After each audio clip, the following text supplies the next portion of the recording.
Hey, aujourd'hui c'est dimanche, place à une nouvelle critique et aujourd'hui on s'attaque au film Dumbo par Tim Burton. Donc, Tim Burton qui est un réalisateur qui a un style bien à lui, on peut dire même que c'est un auteur. Il a ce côté très dark, très spécial, très étrange. Voilà, on le connaît pour Charlie à la chocolaterie, Alice au pays des merveilles, Big Fish, L'étrange Joël de Monsieur Jack. Enfin, il a fait une flopée de films qui sont devenus des classiques. Et aujourd'hui, Tim Burton s'attaque à une adaptation, mais pas n'importe quelle adaptation, c'est Dumbo. Dumbo, le dessin animé qui date de 1941.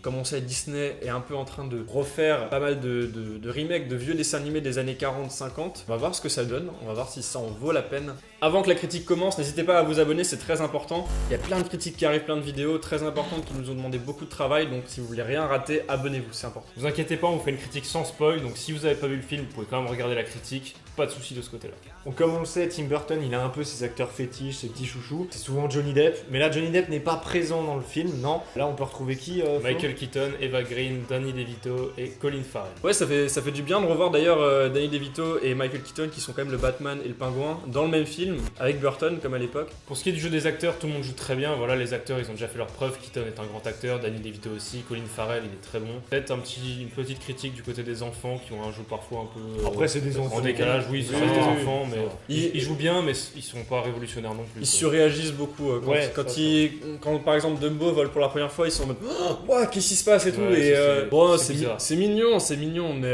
voilà. Mais oui, ça reste des enfants, voilà. Faut pas faire, Ils gâchent pas le plaisir du film et leur personnage pas du tout non plus. Moi petit coup de cœur pour Colin Farrell qui je l'ai trouvé différent de tous ses autres films où il joue souvent le méchant. Là il joue le père, le père qui revient de la guerre et tout.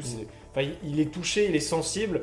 Et je pense qu'il joue souvent le mec qui ressent rien, qui est méchant et tout. Là, il a un côté humain. En ce qui concerne la réalisation, on reste sur un style très fidèle au style de Tim Burton parce qu'il a son univers, c'est un auteur comme l'a dit Max tout à l'heure. Il a ce style très industriel, steampunk, avec des décors très riches, mais en même temps qui font très faux. Ils sont irréels, ils sont limite magiques. Et il le met en avant avec des grands angles.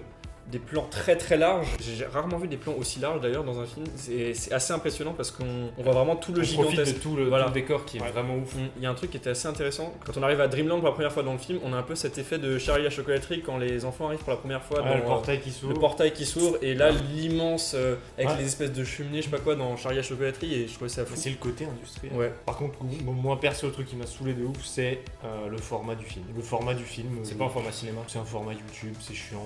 On est au cinéma. Il y avait deux grosses bandes noires de côté chiantes là, et ce qui est relou c'est que comme dit c'est magnifique et du coup quand il y a des plans avec où on peut tout voir quoi, les grands angles et tout, c'est vrai que c'est con, j'aurais aimé que ça puisse prendre tout le long, mais après c'est pas possible je pense au tournage. Je pense que c'est la caméra qui a été utilisée. Ah oui mais c'est sûr. Parce que Avengers le premier c'était aussi un format comme ça en 16/9. Il y a un truc qui ressort beaucoup dans le film, c'est la qualité de la caméra qui est très très très très propre. J'ai pas calé un seul grain. Ça rend le côté un peu presque irréel tellement c'est propre. Et je trouvais que c'était bien utilisé et c'est peut-être pour ça d'ailleurs que l'image est en 16/9. Ils utilisent beaucoup de plans américains et qui sont souvent des plans sur fond vert. On a un flou très très très prononcé derrière et tu sens que c'est un peu artificiel. Ça dénature pas le film, il reste très propre. Mais t'arrives quand même à distinguer les fonds verts des plans avec un vrai décor derrière. Il y a un truc qui m'a beaucoup marqué, c'est Dumbo quand il vole. On a l'impression que c'est mal fait, mais en fait c'est pas que c'est mal fait, c'est que ton cerveau est tellement habitué à ce qu'un éléphant ne vole pas que lorsque tu le vois voler, avec tout son poids et tout, tu fais ouais c'est bizarre. C'est difficile de s'acclimater à ça. C'est vraiment pour montrer que même ça, t'arrives pas à t'y habituer tellement c'est magique, tellement c'est surréaliste. Et du coup, c'est quand même bien fait parce que même l'éléphant, il est photoréaliste. Les animaux aussi sont très bien faits. C'est super joli. Très très bien fait. Il y a un plan où on voit Dumbo qui vole, qui passe sous une cascade et il a de l'eau. Et surtout qu'il est en train de voler, il y a de l'eau sur une peau d'éléphant. Enfin, il y a tout ce qui est super dur. Bon travail. Là, non, franchement, moi je trouve que Dumbo, en plus, il a ce côté mignon. Il a ce côté mignon où les gens font tout le film. En fait, il arrive à transmettre des émotions. C'est ça. J'ai eu peur qu'il débarque dans ce côté personnification de l'animal où tu t'attends à ce que l'animal pleure limite, qu'il lâche des larmes, mais il dégage des émotions par rapport au cri notamment, par rapport au mouvement et tout, qui te font quand même ressentir ce qu'il vit. Après, je trouve que Dumbo est même pas tant central que ça. Il est presque un personnage secondaire quand tu penses, c'est plus un outil. Ouais, c'est un outil. Oui. C'est un outil. Ouais, c'est ça. Il y a d'autres plans aussi qui sont très marquants, c'est les plans intérieurs du cirque qui sont ultra colorés, souvent en jouant avec des symétries. Ça rend un peu plus grandiose toute cette histoire parce que le cirque, avant d'être une institut qui maltraite les animaux animaux et qui les enferment, c'est aussi beaucoup de spectacles. Et là, on le ressent le spectacle. Mais ils mettent jamais d'ailleurs en avant les spectacles pour animaux. Vraiment, les spectacles qu'ils mettent en avant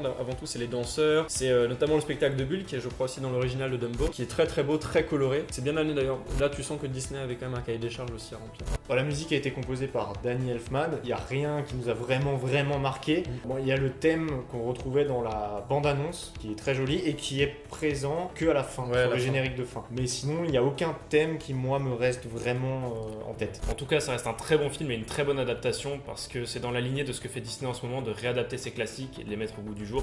Ça fonctionne très bien, ça plaira à tout le monde. En fait, c'est un film qui est beau. Donc Disney prend pas trop de prise de risque en termes d'histoire parce que l'histoire de Dumbo elle existe, mais il y a une prise de risque dans la forme, dans la réalisation, vu que c'est Tim Burton qui réalise. Donc ils lui ont laissé des libertés tout en lui donnant quelques indications, je pense, parce que voilà, ils ont quand même un droit de regard sur ce qui se passe. Alors, il y a beaucoup de gens qui critiquent d'ailleurs cette prise de risque de Disney de réadapter ses classiques, mais je pense surtout que c'est avant tout le fait d'adapter pour une nouvelle génération qui est plus jeune, pour qui les dessins animés, voilà, ça a vieilli, mais je pense pour les personnes qui sont nées notamment dans la période 2010, ça va paraître un peu vieillot, leur donne une seconde vie, une seconde peau. Et au moins il touche pas à l'original, c'est juste qu'il l'améliore, c'est ça. Il lui donne une touche plus moderne et moi je trouve ça bien, c'est très bien ça. Pour résumer, Dumbo de Tim Burton, un très bon film, un bon film de divertissement, une bonne réadaptation du classique. Allez le voir, voilà. Nous on se retrouve mercredi pour une nouvelle vidéo, comme d'habitude. N'oubliez pas, abonnez-vous, mettez un petit j'aime et n'hésitez pas à nous dire ce que vous avez pensé du film. Nous on repart pour de nouvelles aventures. Allez, ciao.